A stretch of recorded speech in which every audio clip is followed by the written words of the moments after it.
Oh, this is Reverend Don Lewis coming to you from the beautiful metaverse, more specifically from beautiful Danville, Illinois, homeland of the Correllian tradition, and this is Midday with Reverend Don. And as you know, if you follow Midday with Reverend Don, you can type your questions or comments into whatever platform you happen to be watching on. They'll appear here in my chat room, and we can talk directly.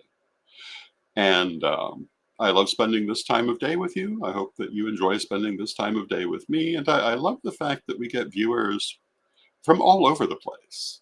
I find that very encouraging. Today, I wanted to talk about relevance. Yesterday, we were talking about the need to value the advances in society and how these improve our lives, to be mindful of where we've come from, not in the romanticized way that people often do look at this subject, but also in a very practical way. As I was saying, 100 years ago, many people relied on outhouses. These last few days, when the weather has been under zero, I am so glad to have indoor plumbing.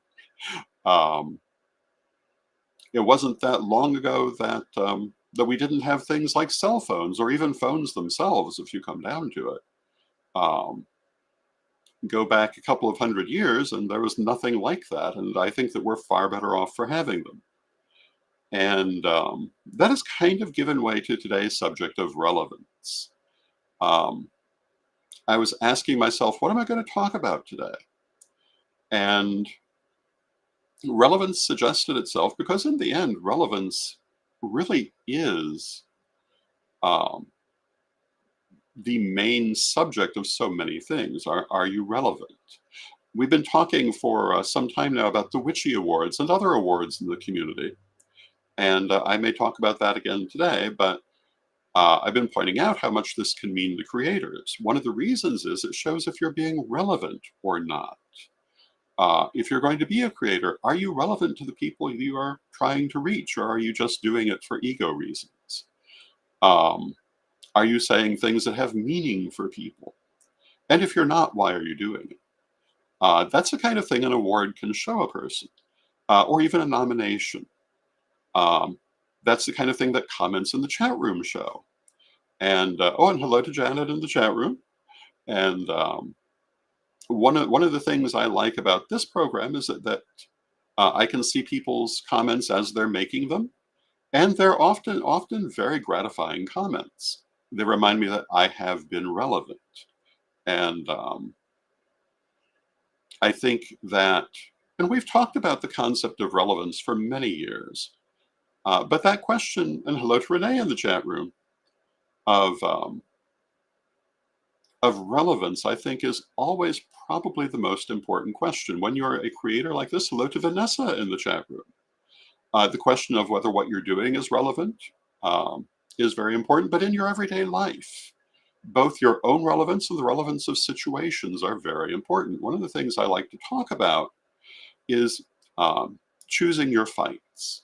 I see a lot of people who spend a lot of time in conflicts that have little meaning and offer them no benefit if they win, um, and sometimes a lot to lose if they don't. And they'll put huge amounts of energy into what basically is a hole in the ground. I see this very often in our pagan community, where the things people often fight about aren't really relevant to the things that give our community sustainability or help us to move forward. It seems like it's always easier to get people to expend their energy on side issues, things that really don't seem to offer a lot. But that also is a way of avoiding the responsibility that comes with relevance, of paying attention to what you're doing and trying to do it well. I think that one of the things I remember, my great aunt Edith, back in the 1980s, ended up in a nursing home after a bad fall. She was only there for a short time, but I remember visiting her there. And the old saw about people sitting in nursing homes waiting to die was very clearly demonstrated in those visits. There were people sitting there, um, just sitting there crying and otherwise deeply depressed because there was nothing in their lives. And I don't know that it's still that way now. And I've visited other nursing homes that weren't like that, but I do remember this one for that quality. And she wanted out as quick as she could get out. And in fact, she ended up dying in her own home. But, in asking myself, how do people get into that situation where they're basically being warehoused until they die? And, one of the big aspects of that is having lost all relevance. Um, and how do you do that? Well, you stop paying attention to your relevance. In that case, many of them had lost relevance even to the people who they loved most, lost relevance to their family, lost relevance to the world around them, to the point that they became just a commodity. And, by that point, I don't know if there's anything they could have done about it. But I think if they'd paid, in some cases, and in some cases it was purely a physical issue, but in many cases there was more involved than that. If they'd paid more attention to their relevance earlier, they might have found a different fate. Um, I look at people, one of the things I've often talked about are those elders who like to complain that nobody listens to them, nobody's willing to learn from them. Well, that's a sign of having lost your relevance. And what do you do when you've lost your relevance? You have to ask yourself, well, what would give me relevance? What matters in this situation that I can talk about, that I can work with, that would give me relevance for people to want to be involved with me? When I attempt to select topics to talk on this program, that's one of the things I ask myself: is this something anyone will care about? Um, and I think some of the things we've talked about did fulfill that purpose. I don't know. I'm sure they don't all, but I think we've talked about some things that were very relevant, and not always for the same reason. One of the subjects we did not too long ago had to do with how to write a book. I think that's very relevant to a lot of people, but not everyone. But it might be interesting to many people.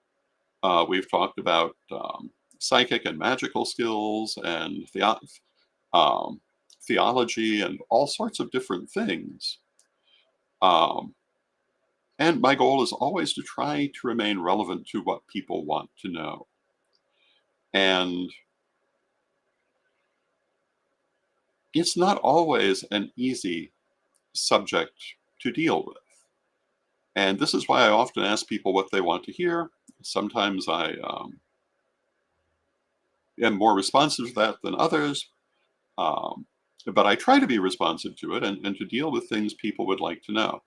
I do remember people wanted to hear more about numerology. I suppose we should go back to that subject again soon.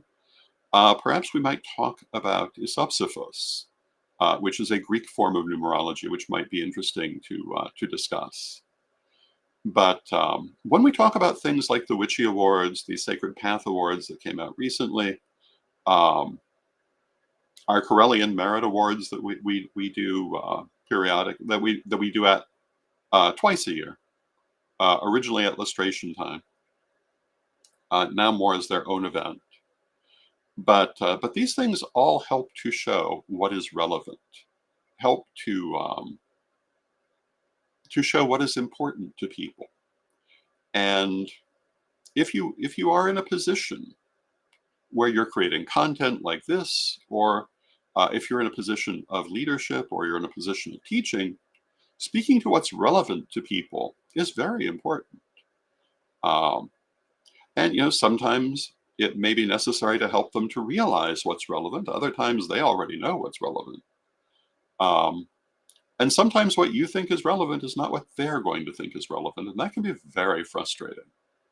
I have always felt that the political issues facing our community were one of the most relevant things that we really needed to deal with. And by and large, the community has never felt that way. I think that that definitely for me has been a great frustration over the years. But people are all on their own path, and what is relevant to one is not always relevant to another. But I still come back to that subject and speak about it because I think it's important. But I also try to speak to things that I find people simply want to hear about, want to talk about. Um, what I try not to talk about is irrelevant things that would just be filling the time. Over the years, as I've dealt with my career, as we have dealt with our careers, we often ask ourselves, what is the most relevant thing that we can do? What is the most relevant thing we can focus on? And at one time, clergy standards was one of the major answers that the community gave. I remember at the 21st century pagan leadership conference here in Hoopeston, Illinois, that was the main topic of conversation. Um, what really is required to be considered clergy? And in the end, um, for us, the answer was, what does the law require to consider you clergy? Um, and not what is your ideal situation, but what is the actual legal situation? And that was the path we followed. And hello to Kazan in the chat room. It's good to see you. There are so many moments when different things will become relevant. And looking back over my career in the pagan world, the community has changed a lot. And what has been most relevant is certainly not always the same thing. Certainly what's been relevant for me has not always been the same thing. And I have to say, as I talk about this subject of relevance, looking forward for, say, the next 10 years, I'm very curious to see where the greatest relevance is going to lie. I think a lot of the answer depends on things far beyond our control, things happening in the wider society. I still think that the political aspect is possibly the most relevant of all, even if it's the one that people least want to deal with, because, politics are moving very quickly. And in some ways, they're going in directions that are good for us. In some ways, they're threatening to go in ways that are not good for us. And um, as I often say about our image, if we want to control, or if we want to have a say in how we're perceived by society, we must control our own image. Um, Similarly, if we want to have an influence on our own political position in society, we must be prepared to be involved in it. We must be prepared to stand up for our rights, to pursue our rights, because we can't think anyone else is going to do that for us. And there are plenty of people out there, and we all know, who are busy um, campaigning against the rights of minority religions like ourselves, of minority lifestyles like ourselves. And hello to Rev Melanie in the chat room. It's good to see you, Melanie. Um, and we need to be equally cognizant of what needs to be done to defend those rights if we wish to keep them. We have been very fortunate to have a number of very highly motivated people in our community who have been very focused on civil rights. Selena Fox, Pete Pathfinder Davis, Sir Edward, Patrick McCullum, to name a few, to name the most prominent ones. But in a lot of ways, we've been very fortunate for the time we've lived in and the precedents we've been able to appeal to. A lot of times we've won our civil rights fights because someone else already won them for us. And we were able to say this should be applied to us too. Not because we actually won the fight ourselves, and we need to be mindful of that. And when we look at what is relevant to our future, I guess it comes back to the question, what do we want for our future? I mean, all of my life, um, one of the great goals that people kept repeating was, we want to be a religion like other religions. We want to have the same rights as other religions. We want to be able to worship and practice openly without having to be worried about our lives. Um, and in my mind, that's still the number one goal. Um,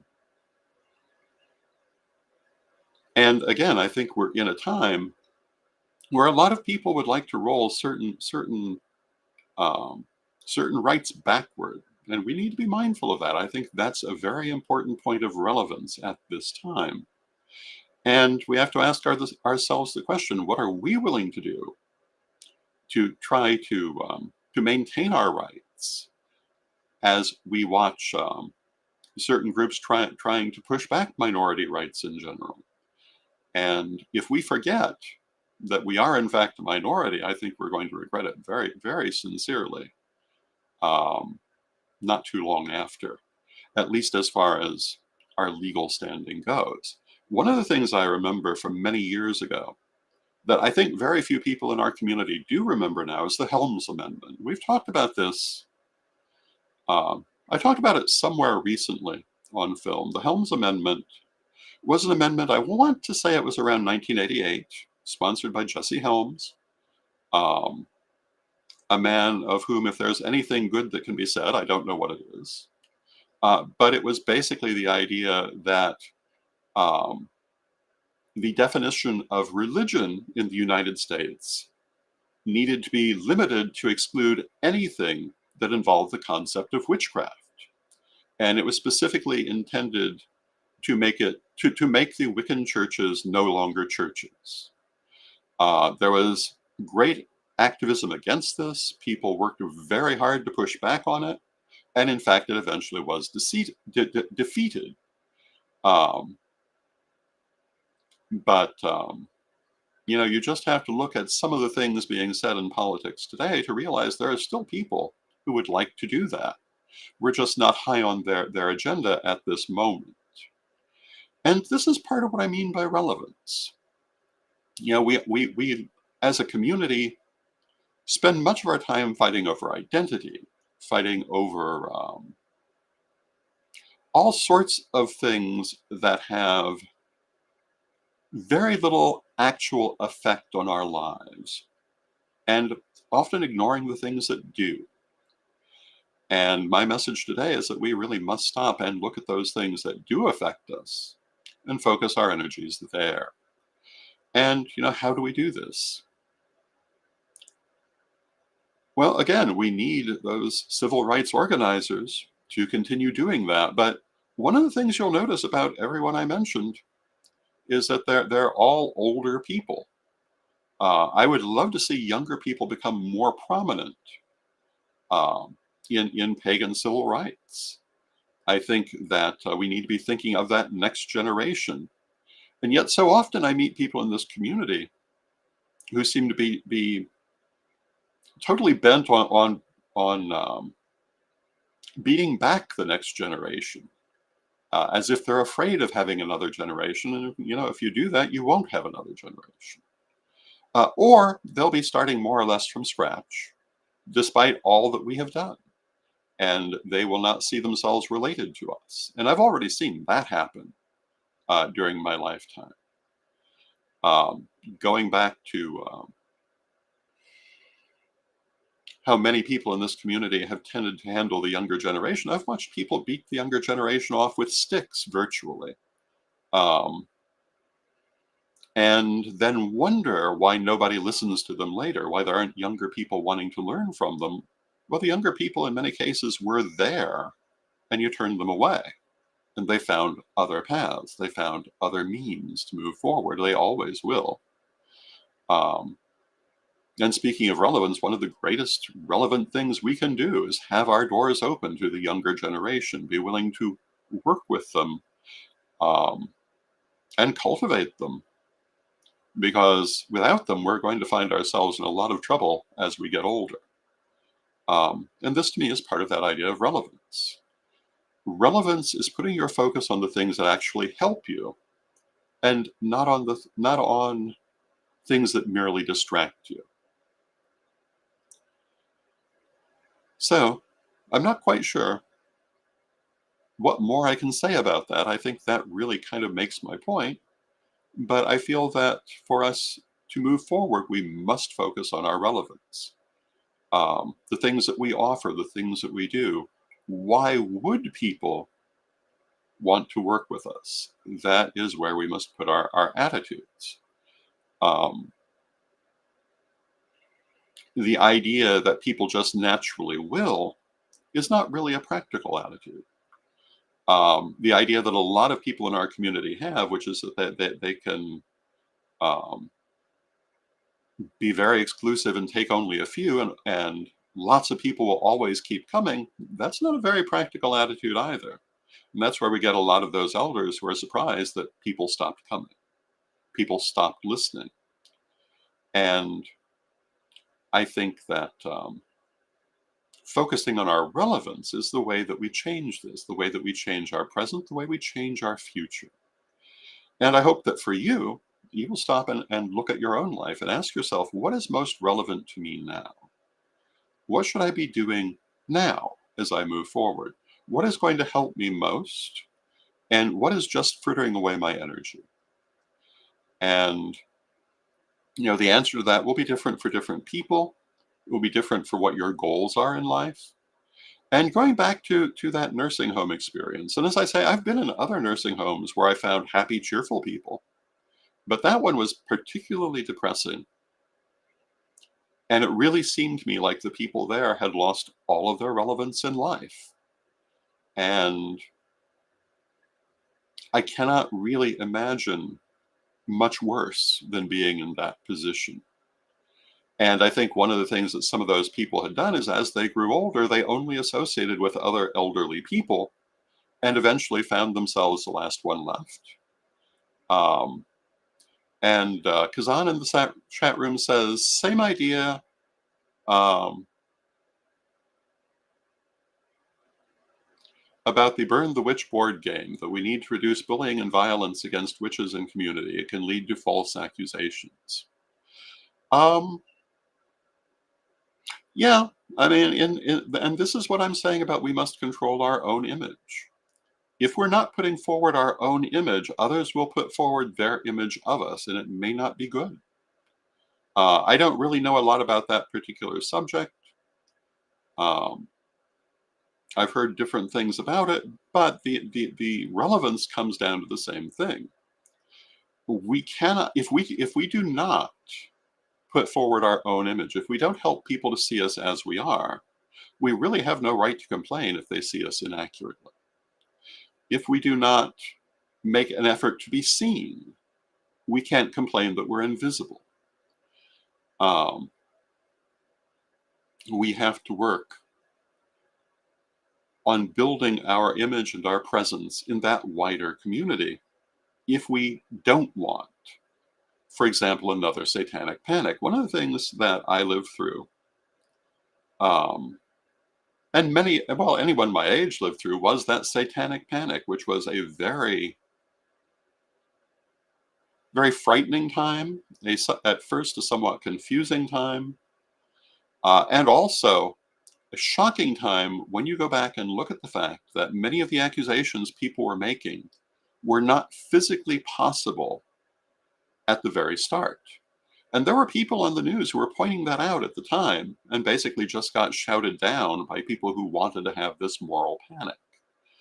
Um, there are people who are prosecuted for things that physically could not have happened. And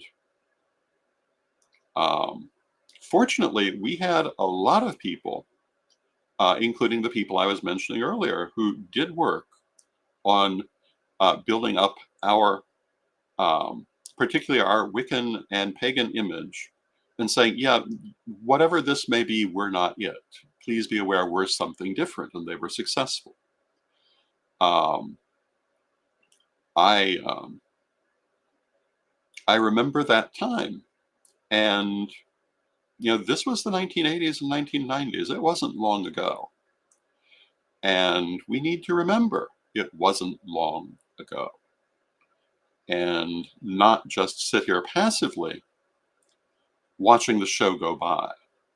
And Kazan says, show them positive image and facts about witchcraft and magic. Exactly.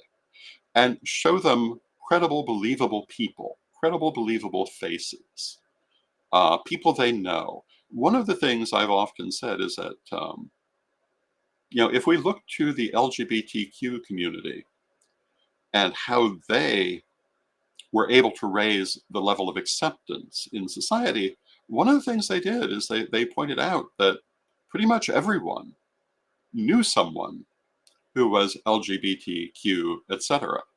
Either someone in their family or a friend. And if they didn't think they knew anyone, it was only because the person they did know or people they knew did not feel comfortable being open about it. And more people became open, more and more people allowed themselves to be seen. And by and large, this did change people's opinions. Um, I think for us to show ourselves um, as reasonable people whose philosophy is simply slightly different is a very relevant thing we can do. And in fact, when we say our philosophy is slightly different, it really isn't all that different. One of the things I've heard again and again from people entering our community is they felt like they were coming home, and that these were things they believed their whole lives. Um, we're not actually as different as we like to think we are. And I think we need to be mindful of that too. Now, I said I was going to come back and talk about the Witchy Awards again. The Witchy Awards have a few more days of voting. You can find them at modernwitch.com/witchcraft and occult media awards. And you'll find there all kinds of different categories and numerous people nominated. And if you have not already voted, I hope that you will go and vote for the people you think should win these things. And, if there's a category you haven't experienced anyone in, maybe you might want to go and sample their work. And in particular, I want to take this moment to recommend the two categories that we are nominated in. Under Best Vlog/Vidcast, Magic TV is a nominee. Magic TV/Pagan World TV has so many different offerings. This program is one of them. And if you enjoy those offerings, I hope you will go and vote for us at the Witchcraft and Occult Media Awards at modernwitch.com. It would be very good for showing us that what we do is relevant, that people do appreciate these efforts. The other thing under Best Video is Journey to the Parliament. And Journey to the Parliament is a movie that actually premiered at the last Parliament of the World's Religions in Chicago, the 30th anniversary of the modern Parliament. And it is a series of interviews with pagan parliamentarians talking about their experiences with the Parliament, including how those experiences have changed over the years, how things have grown in terms of the pagan presence at the Parliament. And it is, I think, a very good movie. So if you've not already voted there, I hope you will do that. And I want to thank you for your presence today, and let us close with our prayer, as we always do. Divine Mother Goddess, Divine Father God, beloved ancestors, we thank you for everything that you do for us in our lives, and we offer you our great respect and love. Help us to keep an eye on what is relevant in our lives, and to keep ourselves active in the world and relevant to others and to society at large. Beloved Mother Goddess, beloved Father God, beloved ancestors, we thank you with great love and respect, and knowing you are always with us, but from respect, we thank you for your presence, and may you be blessed now and always. And I thank you for your presence, and may you be blessed now and always, and I will see you